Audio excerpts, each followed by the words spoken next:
서울에 가면 난지도가 있습니다. 1978년도 3월부터 1993년도까지 15년 동안 서울의 생활 쓰레기와 산업 폐기물을 집중적으로 난지도에 쌓기 시작했어요. 이 매립량이 총 9,200만 톤의 쓰레기를 그 난지도에다가 퍼붓기 시작했습니다. 그렇게 많이 퍼부었는데 그 매립 높이가 얼마만큼 됐냐면 쓰레기 높이가 90m 이상 쓰레기가 쌓이게 되었어요. 산과 같은 산이 되어버렸습니다. 서울에 없던 산이 생겼어요. 무슨 산이냐? 쓰레기 산이 생긴 거예요. 누가 봐도 검게 쌓인 이 쓰레기 산은 한국 사이의 민낯을 보는 것처럼 그 난지도를 보면은 너무나 부끄러운 거예요. 서울이 그렇게 발전하고 아름다운데 난지도를 보면 쓰레기 산이 있는 거예요. 그래서 1993년도에 공식적으로 매립을 중단하고 그곳을 복원사업을 진행하기 시작되었습니다. 복원사업을 하면서 그 쓰레기산을 생태공원으로 만들고, 그리고 그 쓰레기만 쌓였던 산이 아름다운 공원으로 탈바꿈되기 시작했습니다. 현재는 테마구역으로 나뉘어서 다양한 시민 휴식과 생태체험 공간으로 지금은 활용하고 있다고 합니다. 하늘공원이 있고 노을공원이 있어서 지금은 사람들이 그 옛날에는 가기 싫었던 쓰레기산이었는데 지금은 그 공원에 가서 사진도 찍고 갈대밭에서 이렇게 식구들과 함께 거니는 아름다운 산이 되었어요. 아무리 볼품없고 쓰레기만 쌓였던 땅도 더 이상 쓰레기를 버리지 않고 복원을 시작하니까 사람들이 가고 싶고 가족들이 즐기고 싶은 아름다운 동산이 되더라는 거예요. 오늘 성경에서는 우리는 성경에서 하나님께서 세우신 그 아름다운 이스라엘 나라가 신앙생활을 방치하고 하나님을 방치하고 그 아름다운 하나님이 세우신 그 나라의 쓰레기 같은 사건과 일들로 방치하면서 이스라엘은 하나님과 크나큰 간격이 생기게 되었고, 이스라엘은 수만 오만 잡동사니에 악한 우상들로 가득한 쓰레기 산이 되어가고 있었어요. 이제 이스라엘은 깊은 계곡이 하나님과 사이에 생김으로 말미암아 하나님과 이스라엘 사이는 정말 가까워질 수 없는 오염된 쓰레기산으로 그들의 사이를 가로막고 있었던 것입니다. 이때 솔로몬의 손자였던 이 아사왕이라는 이 아사왕이 이 일에 대해서 심각한 고민을 하게 되었어요. 그래서 이 아사왕은 각성을 하게 됩니다. 그래서 이 나라를 더 이상 쓰레기같이 방치할 수 없지 않겠는가 하면서 이 아사왕은 마음속에 새로운 신앙의 개혁을 각오하게 된다는 거예요. 여러분, 개혁이라고 하는 것이 무엇입니까? 개혁이라는 것은 아름다운 시대로 다시 돌아가는 거예요. 하나님의 작품으로, 하나님의 선하신 의도로 다시 복귀하는 것이 개혁인 것입니다. 우리가 멀리 어디로 가는 게 아니에요. 옛날에 아름다웠던 그 삶, 옛날에 그 아름다웠던 정체성으로 다시 돌아오는 것이 바로 개혁인 것입니다. 그래서 미래의 진정한 희망을 꿈꾸는 자들은 반드시 개혁과 변화가 시작되어야 되는 것입니다. 내 생활을 방치하면 안 돼요. 그러면 이 아사 시대의 개혁의 방향은 무엇일까요? 우리는 그 방향을 통해서 우리도 하나님 앞에서 회복되는 믿음을 우리도 다시 새롭게 쌓아가기를 주의 이름으로 바랍니다. 첫 번째 개혁의 목표는 무엇이었냐? 하나님과 함께하라, 그런 것이에요. 한번 따라 하겠습니다. 하나님과 함께하라. 하나님과 함께하라는 거예요. 성경은 우리가 회복되기 위해서는 요한삼서 1장 2절에 보면 내 영혼이 잘됨과 같이 범사가 잘되고 강건하기를 내가 간구하노라 라고 말씀하고 있어요. 하나님과의 관계가 잘 되어야 내 범사가, 내 일상이 잘 된다고 성경은 말씀하고 있는 것입니다. 그러나 많은 사람들은 그렇게 생각하지 않아요. 하나님과의 관계가 잘 돼야 내가 잘 된다? 그렇게 생각하지 않아요. 내가 먼저 잘 된 후에 하나님을 섬길 수 있다, 이렇게 생각해요. 내 문제가 다 해결되면 나는 하나님을 잘 섬길 수 있다 이렇게 생각해요. 내 문제가 모든 것이 다 종결이 되면 나는 하나님께 사명을 받은 대로 잘 살겠다 이렇게 얘기를 해요. 그러나 이 말은 맞는 것 같은데 성경 말씀과는 배치되는 언어입니다. 우리는 하나님 안에서 문제를 해결받아야 되고 하나님 안에서 은혜를 입음으로 말미암아 내 삶의 온전함이 시작된다는 사실을 우리는 기억해야 될 줄 믿습니다. 여러분, 우리는 창세기를 착 펼치면요 뭐라고 되어 있어요? 창세기 베르시트라고 그래요. 히브리어는 베르시트. 모든 것의 시작은 하나님이다 그런 얘기예요. 하나님이 시작이고 하나님과 함께 인생의 첫 단추를 꿰야 되는 게 우리의 인생이라는 거예요. 그런데 우리는요 내 인생을 다 꿰고 하나님을 찾는다는 거예요. 여러분, 우리의 인생의 시작도 하나님이시고 내 인생의 마지막 때도 우리는 하나님을 만나게 될 줄로 믿습니다. 우리는 하나님으로부터 왔어요. 그리고 또 마지막에 또 하나님을 만날 줄로 믿습니다. 그래서 우리는 첫 단추를 잘못 끼면 내 인생은 엉망인 단추가 되는 거예요. 잘못 끼워진 인생을 깨게 되는 것입니다. 그래서 우리는 하나님 안에서 인생을 제대로 출발해야 될 줄로 믿습니다. 신명기 33장 16절에서 말씀하셨어요.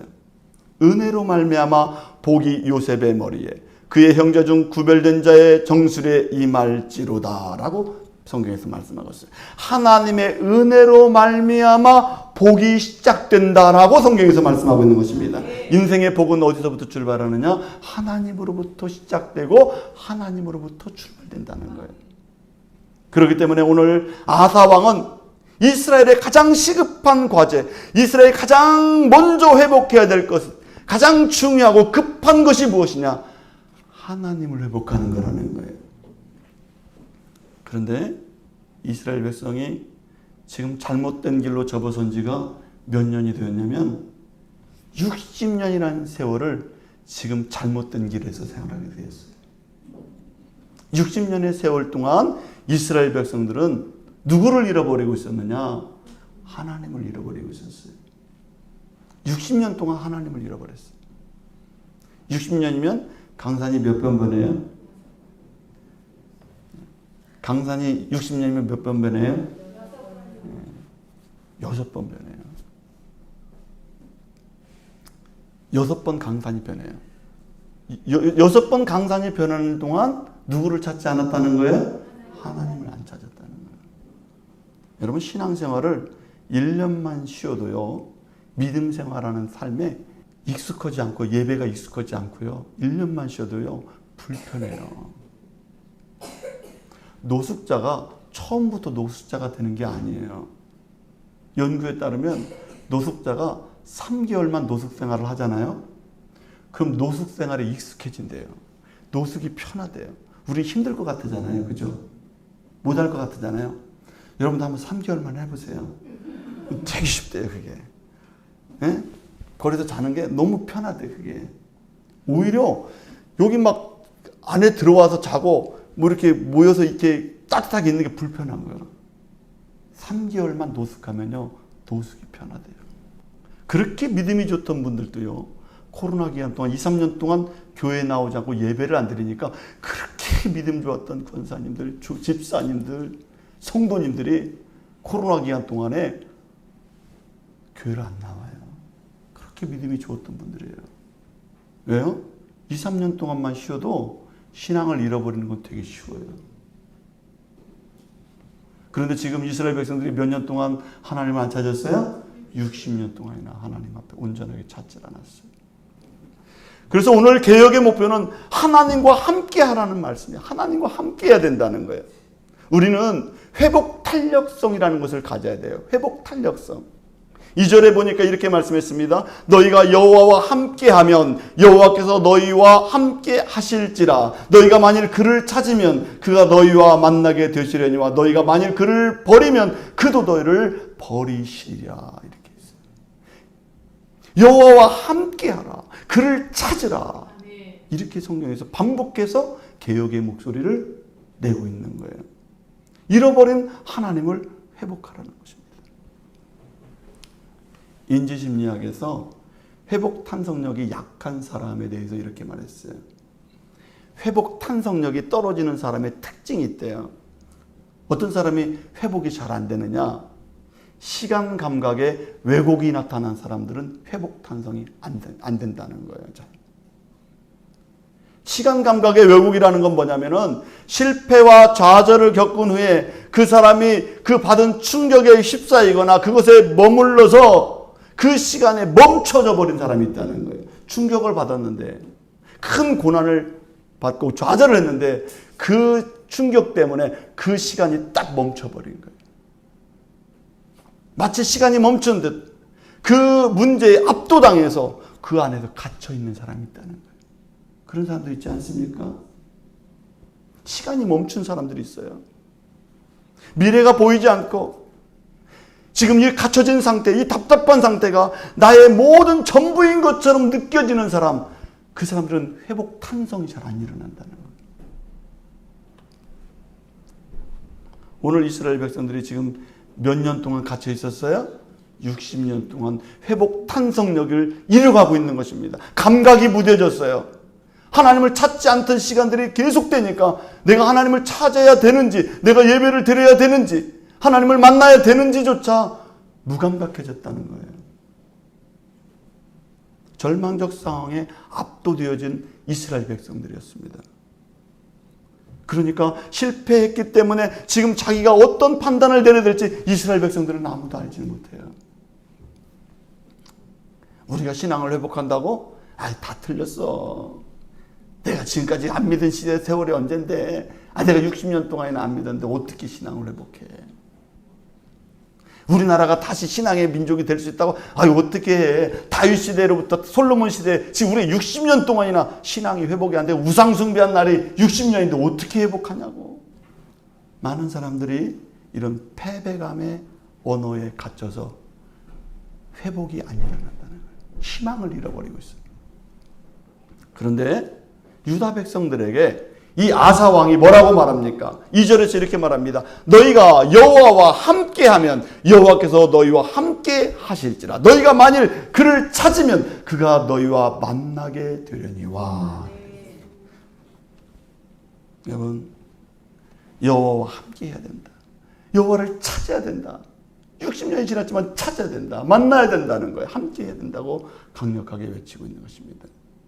우리가 회복 탄성력을 얻으려면은 우리의 작은 마음속에 있는 이 희망의 언어, 그리고 믿음의 언어를 상대방들에게 말할 수 있을 때 그 언어가 힘이 되고 그 메시지에 용기를 얻고 그가 다시 비전을 갖게 되고 실패와 좌절 속에서도 다시 일어날 수 있는 능력이 그 메시지와 믿음 속에서 일어나게 됨을 믿으시길 주 이름으로 축원합니다.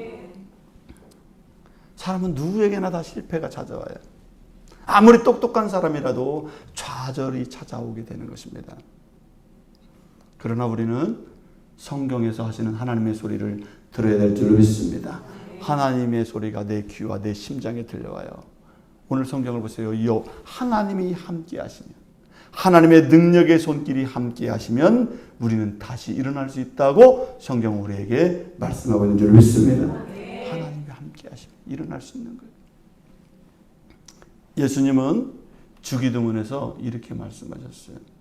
하늘에 계신 우리 아버지요, 이름이 거룩히 여김을 받으시오며. 다 알고 계시죠? 예. 근데 어떤 사람은 우리가 주기도문이라고 하니까 기도는 빼고 주문처럼 외우시는 분이 있어. 하늘에 계신 우리 아버지요, 이름이 거룩히 여기시며. 뜻도 생각도 않고 그냥 주문처럼 외워요. 잘 생각해 보면 하늘에 계신 우리 아버지요, 이렇게 기도하고 있어요. 예수님이 그렇게 기도하래요. 여기서 보면 하나님을 God이라고 부르지 않아요. My Father라고 불러요. My Father. 하나님을 내 아버지로 부르고 있다. 나의 아버지요. 성경은 하나님이 인격적이고 실제하시는 분으로 말씀하고 있는 것입니다. 그냥 막연한 신으로 부르지 말라는 거예요. 그 하나님이 누구라고요? My Father. 나의 아버지다. 나의 아버지로 부르고 기도하라는 거예요. 에레미야 31장 32절에서 이렇게 말씀했습니다. 이 언약은 내가 그들의 조상의 손을 잡고 애굽 땅에서 인도하여 드는 날에 맺은 것과 같지 아니할 것은 이라고 되어 있고, 히브리서 8장 9절에서도 동일하게 말씀합니다. 이 언약은 내가 그들의 열주의 손을 잡고 애굽 땅에서 인도하여 드는 날에 라고 되어 있어요. 성경에 보면 하나님 아버지께서 이스라엘 백성들의 조상들의 손을 잡고 애굽에서 인도했다 이렇게 되어 있어요. 마치 아버지가 어린 자녀의 손을 잡고 인도하시는 것처럼, 사랑스럽게 손을 잡고 광야의 그 험한 곳을 보호하면서 인도하셨던 것처럼 성경은 기록하고 있는 줄 믿습니다. 그게 나의 아버지라는 거예요. 하나님은 그냥 단순히 형이상학적인 신이 아니라 그분이 내 아버지라는 거예요. 내 손을 붙잡는 아버지라는 거예요. 출애굽기 6장 6절에서도 말씀했습니다. 그러므로 이스라엘 자손에게 말하기를 나는 여호와라. 내가 애굽 사람의 무거운 짐 밑에서 너를 빼내며 그들의 노역에서 너희를 건지며 편팔과 여러 큰 심판들로서 너희를 속량하여 라고 되어 있어요. 내가 너희를 빼냈다는 거예요. 애굽의 그 감옥에서, 애굽의 그 쇠사슬에서 너희를 빼냈다는 거예요. 누가요? 하나님이 빼내시는 거예요. 네가 수렁에 있을 때, 애굽에 그 수렁에 있을 때 내가 너를 건졌다는 거예요. 뭘로? 내 편팔로 너를 빼냈다, 그런 얘기예요. 마치 하나님이 손으로 우리를 건져내는 모습처럼 성경에서 보여주고 있는 줄 믿습니다. 그게 인격적인 하나님이에요. 하나님은 실제 하시고 인격적으로 우리와 함께 하시고 우리의 소리를 들으시고 우리의 기도를 들으시고 우리와 함께 하기를 원하시는 분이 하나님이심을 믿으시기 바랍니다. 하나님은 저 하늘에서 관망하고 있는 분이 아니에요. 방조하고 있는 그런 분이 아닙니다. 우리와 함께 하기를 원하시는 줄 믿습니다. 내 손을 붙잡기를 원하는 거예요. 우리를 사랑으로 끌어안기를 원하시는 줄 믿습니다. 아버지가 탕자가 돌아왔을 때 그 허름하고 냄새나고 그 돼지우리에서 쥐염 열매를 먹고 그 누더기가 된 그 아들을 아버지가 어떻게 합니까? 너 옷 갈아입고 와라 이렇게 합니까? 아버지는요 그 냄새나는 아들을 다 끌어안아줘요. 그게 아버지예요. 하나님 아버지가 그렇다는 거예요. 우리가 죄로 누더기가 됐어요. 우리 죄가 냄새가 나요. 그런데 하나님은요 사랑한다고 오라 그래요. 그게 하나님이에요. 그래서 하나님의 은혜를 아는 사람은 자기의 누더기 같은 옷을 벗게 되는 줄로 믿습니다. 죄를 회개하는 줄로 믿습니다. 아버지 내가 잘못했습니다. 그 사랑 앞에 내 강팍했던 죄가 녹아나는 거예요. 그게 하나님 아버지예요.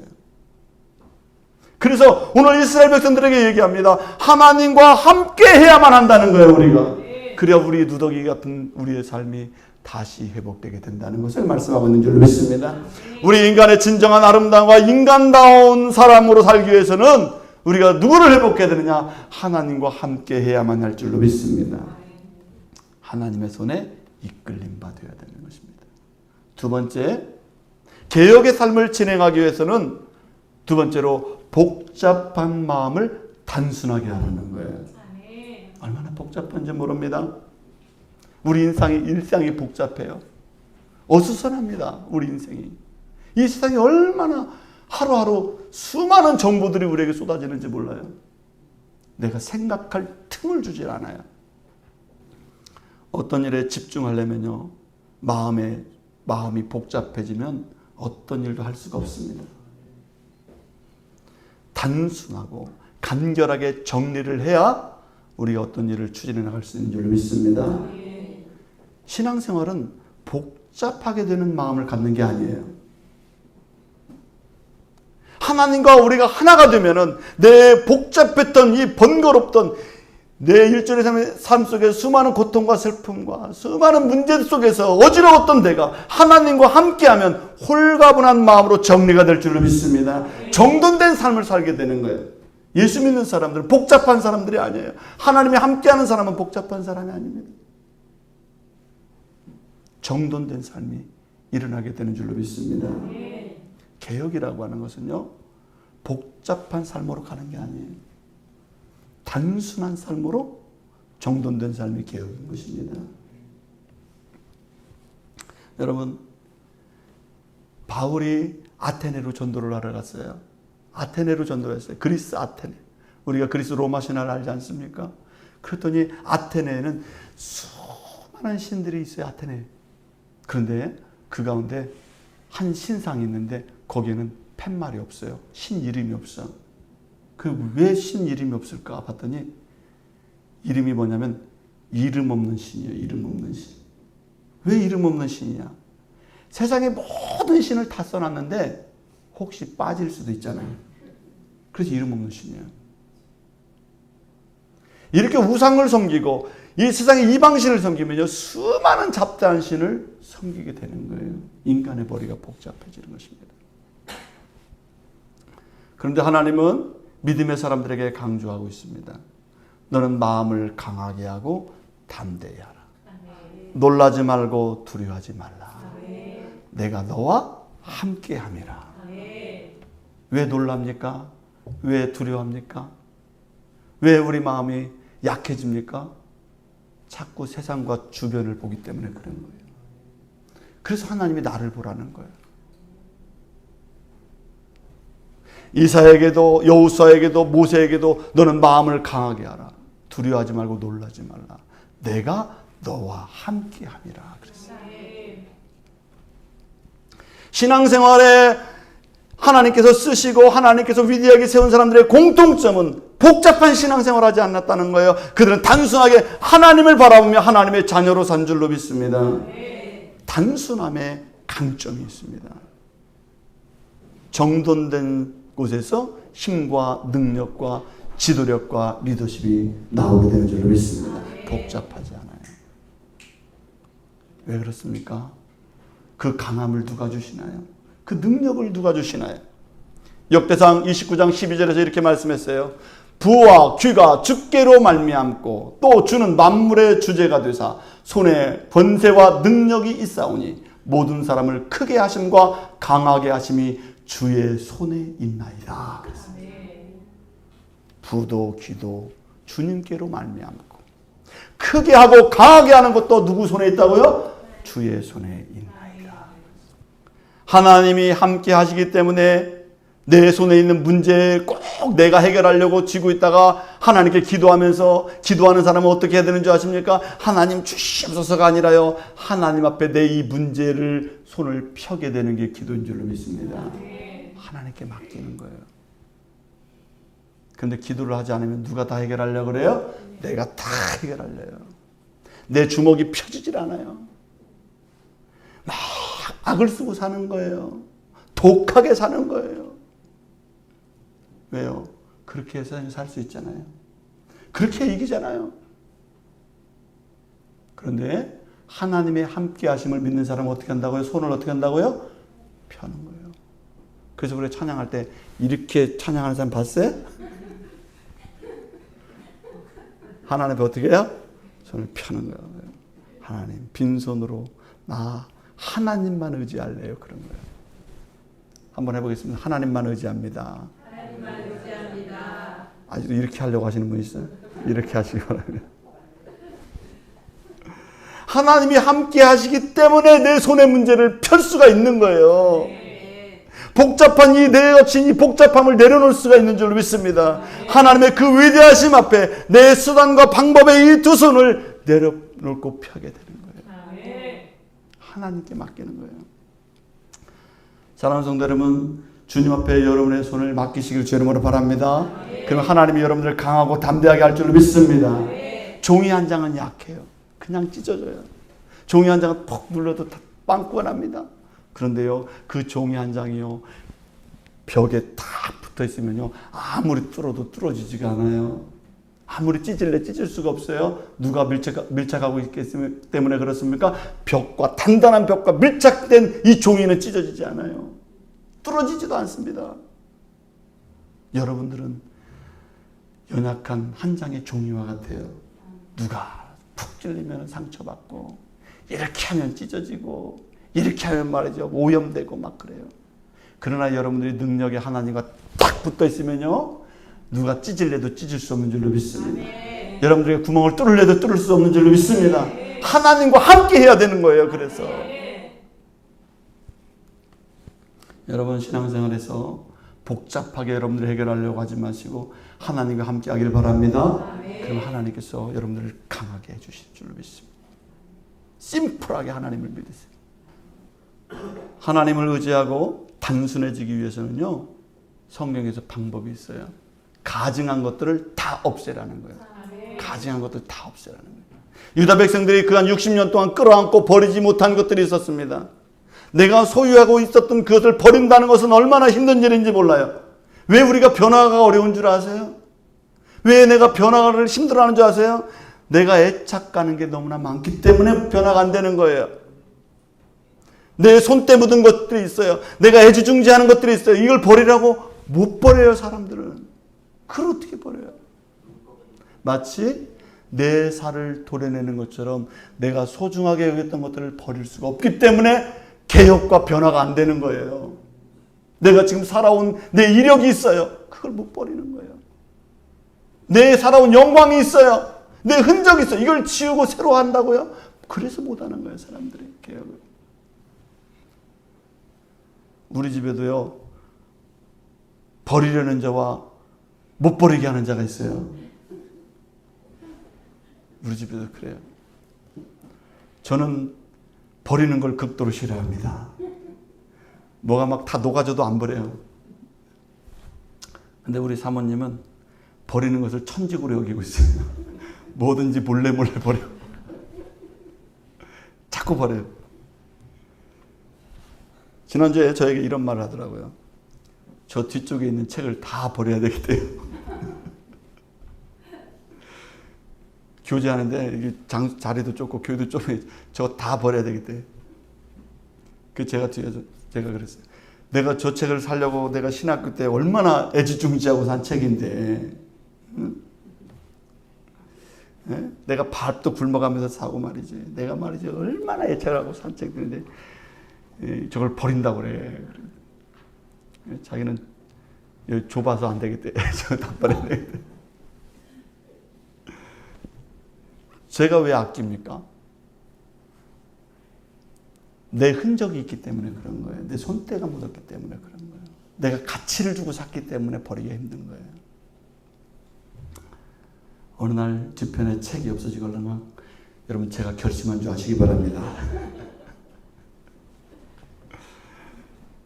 개혁이라는 것은요, 내가 그동안 애착을 가졌던 것을 내려놓는 게 필요한 줄로 믿습니다. 새로운 책들이 얼마나 많이 나와요.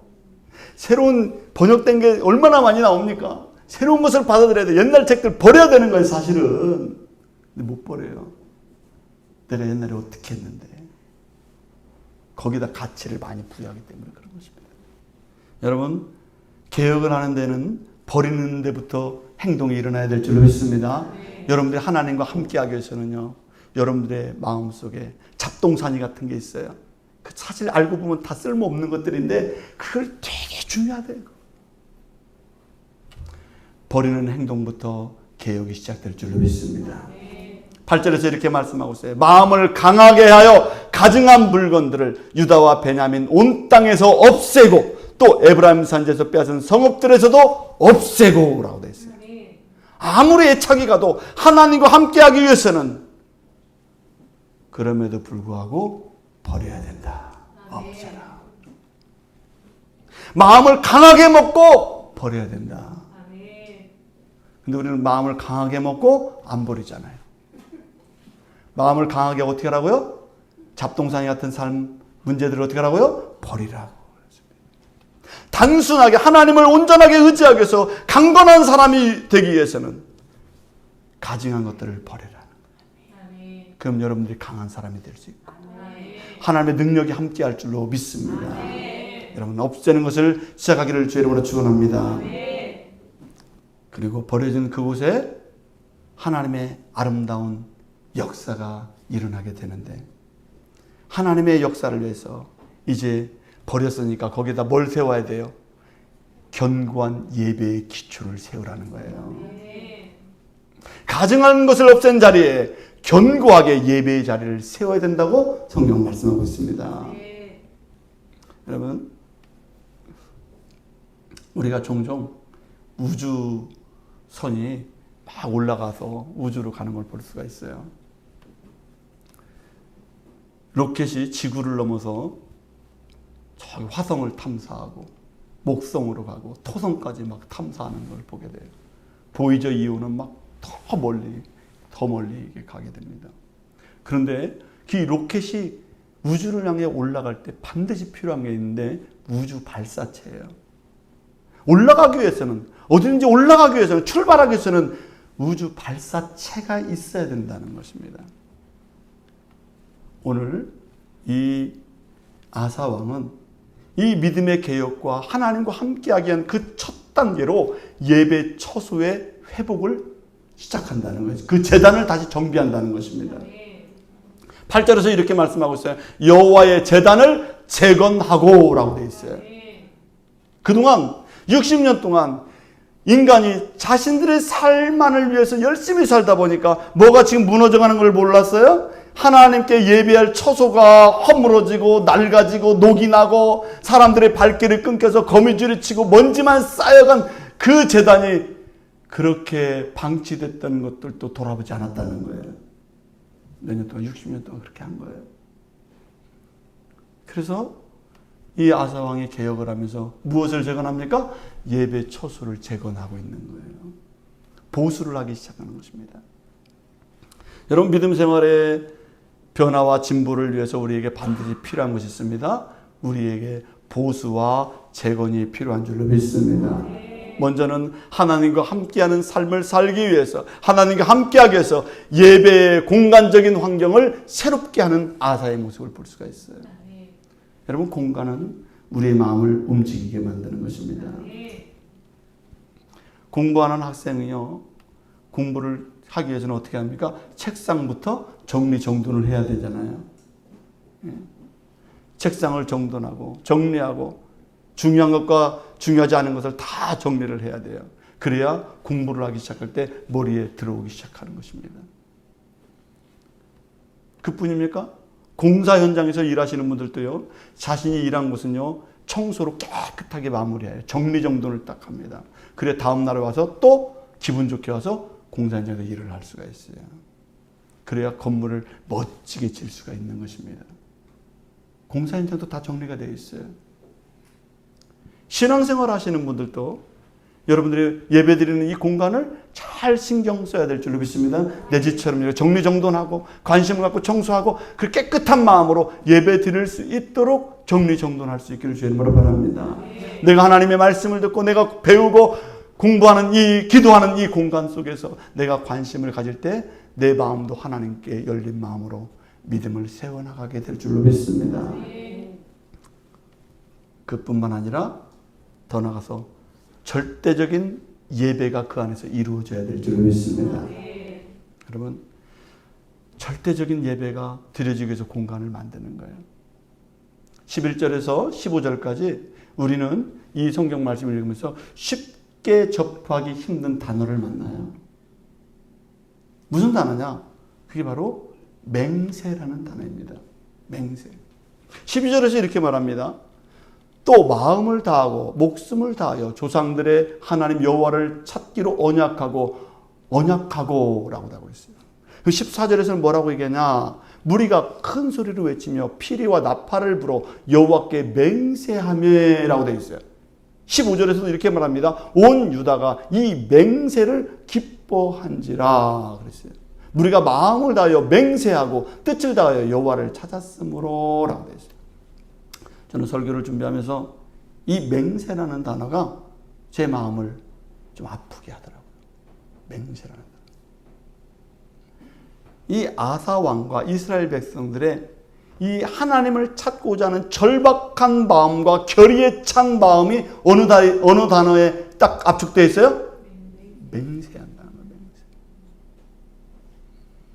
사람이 웬만해서는 맹세를 하지 않습니다. 그죠? 맹세하지 않아요. 죽고 사는 문제 아니면 맹세하지 않습니다. 여러분 일상에서 무슨 맹세를 합니까? 안 하지. 먹고 사는 문제도 아니고 자식이 무슨 잘 되라고 하면 사업이 잘 되라고 하는 얘기도 아니잖아요, 지금. 근데 지금 이스라엘 백성들이 뭐 하고 있는 거예요? 맹세를 하고 있어요. 맹세. 무엇을 위해서 맹세하고 있습니까? 예배 생활을 잘하고 재단을 회복해서 하나님과 함께하는 삶을 살기 위해서 뭐하고 있다고요? 맹세라는 단어를 계속해서 쓰고 있어요. 맹세한다. 저는 이 맹세라는 단어를 보면서 많은 생각을 하게 됐어요. 과연 현대 그리스도인들이 예배 생활을 잘하기 위해서 맹세할 사람이 몇 명이나 되겠는가? 신앙생활을 잘하기 위해서 맹세하는 사람이 몇 명이나 되겠는가? 이 예배 생활을 죽고 사는 것처럼 그렇게 소중하게 여길 수 있는가? 이거를 내가 설교를 해야 되는가? 그런데 아사 왕은 그렇게 했다는 거예요. 이스라엘 백성들. 맹세했다는 거예요. 60년 동안 우리가 잘못되어 이 삶을 청산하고 새로운 하나님과 함께하는 삶을 위해서 뭐 했다고요? 맹세를 했대요. 그게 결심이에요. 하나님이 맹세하라 이렇게 한 게 아니에요. 그들이 자원해서 하나님 앞에 회복을 위해서, 개혁을 위해서 그들이 하나님 앞에 그렇게 약속을 했던 것입니다. 그 예배를 절대적인 것으로 여기게 되었다는 거예요. 맹세라는 것은 무슨 의미를 갖고 있습니까? 하나님과 나사와의 관계 속에서 양보할 수 없다는 거예요. 그거를 양보할 수 없다는 거예요. 그 의지가 그 맹세라는 단어에 압축되어 있는 것입니다. 사랑하는 성도 여러분, 오늘 아사 왕은 하나님과의 함께하고 가증한 것들을 다 아꼈던 걸 청산하고 하나님께 예배를 회복하고 있어요. 보수하고 재건하고 있어요. 어떻게 해요? 맹세함으로. 그 속에서 예배가 시작되게 되는 것입니다. 이스라엘의 개혁은 그렇게 시작되고 있어요. 여러분, 이 말씀을 통해서 하나님이 정말 나에게 원하시는 게 무엇일까? 내가 진정한 하나님 앞에 선다는 것이 무엇을 의미하는 것일까? 나의 마음은 어떤 상태로 하나님께 나가고 있는가를 이 아사의 개혁을 통해서 우리 자신을 좀 돌아볼 수 있는 그런 시간이 되기를 주님으로 바랍니다. 그래서 이 이후에 그 개혁의 이스라엘 왕들 가운데 첫 번째 개혁을 세우는 이 아사 왕의 모습처럼 오늘 우리들의 삶 속에도 하나님과 좋은 함께하는 그 귀한 만남이 여러분들 안에서 시작되기를 주님으로 바랍니다. 기도하겠습니다.